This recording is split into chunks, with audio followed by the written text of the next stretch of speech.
বাড়াতে পারিনি আসলে। যখন ঢাকা মেডিকেল কলেজে প্রমোশন হলো, তো আমার স্টাফরা আমাকে বললো যে স্যার, আপনার জুনিয়র ডাক্তাররা আপনার চেয়ে বেশি ফিস নেয়, তারা তো বিশেষজ্ঞ না, আপনি তো বিশেষজ্ঞ, আপনি ঢাকা মেডিকেল কলেজের অ্যাসোসিয়েট প্রফেসর, ফিস না নিলে তো স্যার মানুষ সন্দেহ করবে।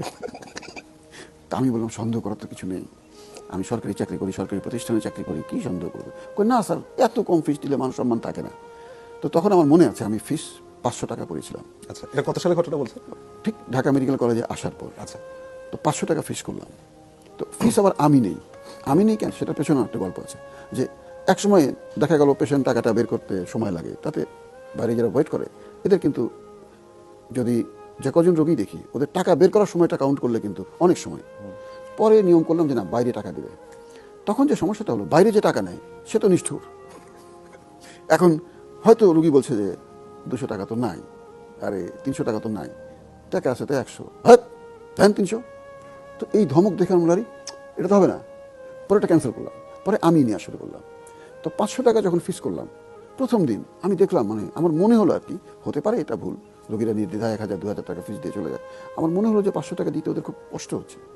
আমি 2 দিন নিলাম। তৃতীয় দিন সবাইকে ডাক দিলাম, স্টাফদের, যে দেখো ফিস 300 টাকায় থাকবে এবং এটা আমৃত্যু, তোমরা কখনোই আশা করবে না যে আমি ফিস বাড়াবো, আমি যতদিন বাঁচি আমি 300 টাকায় নেব। তখন তারা বিষণ্ণ বদনে বের হয়ে গেল। ওরা আমাকে খুবই ভালোবাসে যে স্যার এত ছোট ডাক্তার হয়ে থাকলো, 300 টাকার ডাক্তার, এটা তাদের আপনার স্টাফদের বেতন তো এর মধ্যে বেড়েছে। হ্যাঁ, তাদের বেতন, সব কিছুরই দাম বেড়েছে, কিন্তু আমার আপনার ফিসে আর ইনফ্লেশন আসে ওইটা আসে না। যেরকম এখন অনেকে যেরকম শুটিংয়ের বিষয়ে যখন, বিজ্ঞাপনের বিষয়ে যখন কথা হয় যে ভাই কত টাকা নেবেন, আমি তো আগে একটা কাজ করছিলেন, এত টাকা নিয়েছিলেন, এখন এত টাকা চাইতেছেন কেন ভাই? আমি বললাম ভাই, তখন বেগুনের কেজি কত ছিল কত? তখন বেগুন ছিল 10 টাকা কেজি, এখন হচ্ছে 60 টাকা। তো আপনি বাড়ান, আপনি যদি 10 টাকার মধ্যেই থাকেন তাহলে কেমনে হয়? কিন্তু সেই তো 10 টাকার মধ্যেই আছে। তো আমি ওটা আসলে পারি নাই মানে কি, অন্য কোনো কারণে না, আমার ফিসটা নিতেই কষ্ট হচ্ছিল এবং আল্লাহ আমাকে খারাপ রাখেন নাই।